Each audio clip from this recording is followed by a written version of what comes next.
Je préfère rater la cérémonie de clôture d'une activité du Parlement de la CEDEAO qui se tient présentement dans un hôtel et être ici parce que c'est ici la place du Parlement de la CEDEAO. La place du Parlement de la CEDEAO, pendant ces moments où le peuple togolais est agressé, est violenté, est bastonné, est emprisonné, est assassiné, la place du Parlement de la CEDEAO est dans cette discussion, est dans cette préoccupation. Quelle que soit sa position, le Parlement de la CEDEAO ne peut pas rester silencieux face à ce qui se passe aujourd'hui au Togo. C'est pourquoi, même si je dois être en retard, je dois accuser du retard à cette activité du Parlement de la CEDEAO, c'est ici notre place naturelle. Et bien sûr, j'en profite pour dénoncer le silence complice du Parlement de la CEDEAO. Je suis député de la CEDEAO, mais je ne suis pas fier de la posture de mon Parlement de la CEDEAO. Je suis député du Parlement de la CEDEAO, mais je ne suis pas content de la posture du Parlement de la CEDEAO face à ce qui est en cours aujourd'hui au niveau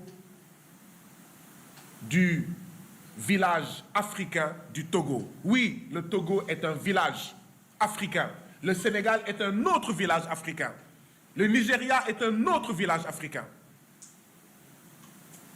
Je dénonce le silence de notre Parlement, de mon Parlement où je siège. Mais bien sûr, ça ne devrait pas nous étonner. Vous vous en souvenez? Le 29 septembre 2024, j'ai été agressé à Lomé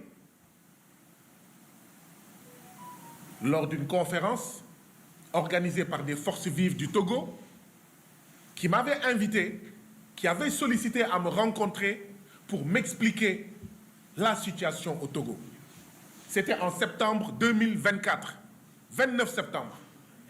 Nous avons été brutalisés, nous avons été violemment agressés parce qu'il fallait empêcher que des Togolais s'adressent à leurs députés. Il fallait empêcher que des Togolais s'adressent à leur parlement communautaire. Et comme j'ai l'habitude de le dire, c'est une loi internationale, c'est une loi historique, c'est une loi humaine. Quand on empêche à un peuple de voter,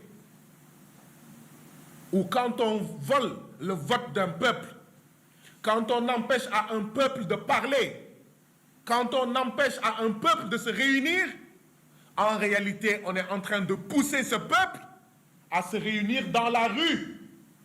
Et se réunir dans la rue, c'est manifester dans la rue. On pousse son peuple à contester dans la rue.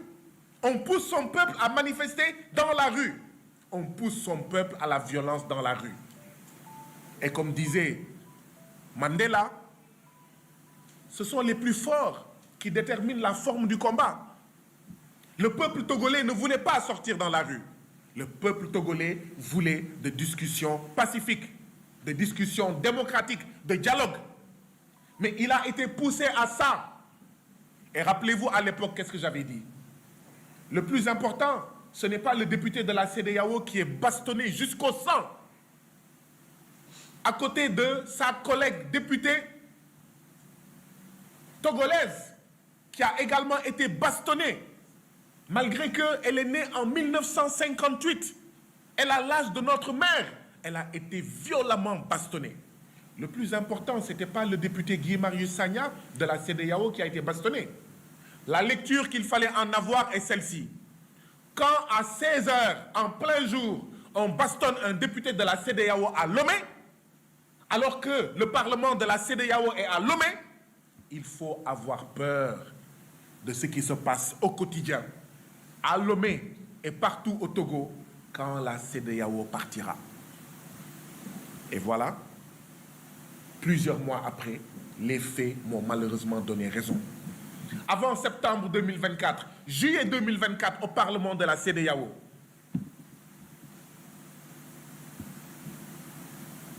j'ai critiqué la situation au Togo. Vous vous rappelez des vidéos? J'ai été apostrophé par un député togolais. J'ai été apostrophé par mes collègues. Savez-vous que depuis juillet 2024, le bureau du Parlement de la CEDEAO a suspendu la retransmission en direct des sessions du Parlement de la CEDEAO, tout simplement pour ne pas montrer ce que je dis. Et, comme je dis, c'est une loi humaine, c'est une loi historique. Quand on empêche au peuple de parler dans le Parlement de la CEDEAO, ces peuples vont parler dans la rue. Quand on vole le vote d'un peuple, ce peuple va voter dans la rue. Et quand un peuple vote dans la rue, ça veut dire qu'il va voter avec des cailloux. Donc moi, je ne dénonce pas les Togolais qui sont sortis dans la rue. Je dénonce ceux qui, par leur politique dictatoriale, par leur politique néocoloniale, par leur politique antidémocratique, ne donnent d'autre choix au peuple togolais que de sortir dans la rue pour exprimer leur désaccord face à ce que moi j'appelle, sans embâche, un coup d'État constitutionnel, un coup d'État institutionnel pour se pérenniser au pouvoir. Ce que font les Togolais aujourd'hui au Togo, c'est ce que le doyen Alioune Tine et moi-même faisions du temps du M23 au Sénégal. Il y reviendra. Dire non à un processus de monarchisation du Sénégal à l'époque. Dire non à un troisième mandat illégal et illégitime. Mais aujourd'hui, ce qui se passe, c'est que Faure Gnassingbé peut être président jusqu'à ce que la mort le sépare du pouvoir. Et moi, Sénégalais, je ne peux pas me taire parce qu'il y a guère longtemps, on s'est battu à coups de dizaines de morts, de plusieurs dizaines de morts pour empêcher cela ici. Oui, c'est pourquoi nous ne pouvons pas ne pas dire que nous sommes tous Togolais. Nous sommes tous Togolais. Et quand le camarade parlait tout à l'heure, il me souvenait la citation de l'autre qui disait « Je suis de la couleur de ceux qu'on persécute. Je suis de la couleur de ceux qu'on persécute. Sans aimer, sans haïr les drapeaux différents. Partout où l'homme souffre, il me voit dans ses rangs. Partout où l'homme souffre, il me voit dans ses rangs. Plus une race humaine est vaincue et flétrie, plus elle m'est sacrée et devient ma patrie.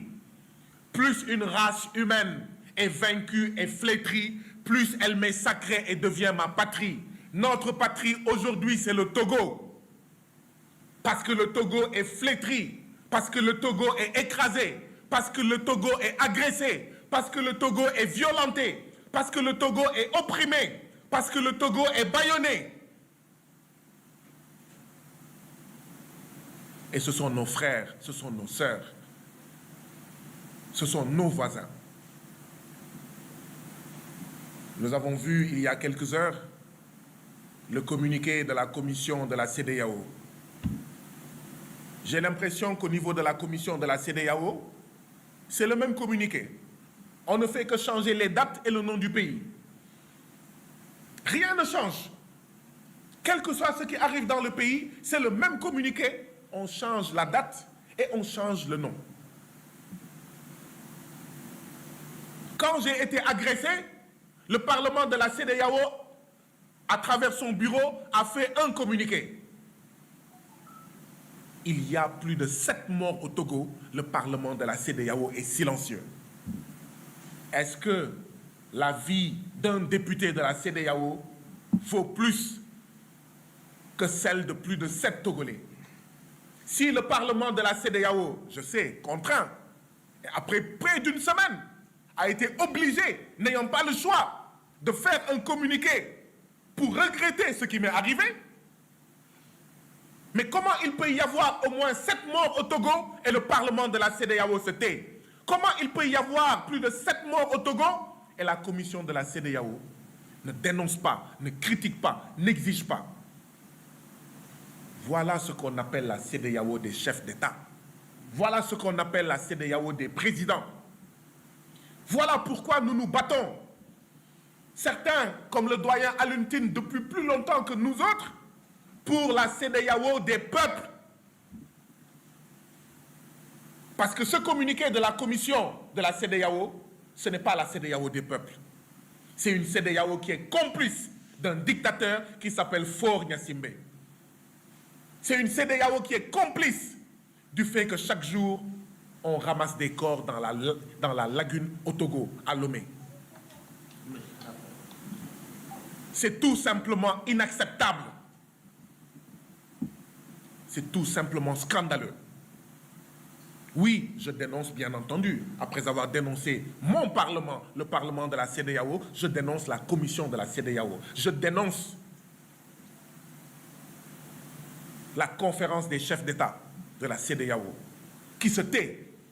Quand il y a des coups d'État militaires, ils sont pressés de sortir des communiqués.